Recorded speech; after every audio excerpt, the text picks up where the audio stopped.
Since 2018, Under Armour has partnered with Baltimore City Public Schools to provide student athletes with equipment that will benefit its athletic abilities.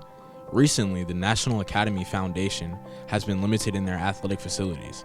There were no weight rooms, fields nearby, or on campus for practice or game. Despite these challenges, the school has persevered and offers 12 sports with 145 student athletes. Under Armour has invested by giving them a state-of-the-art weight room with the same equipment and capabilities used by top athletes.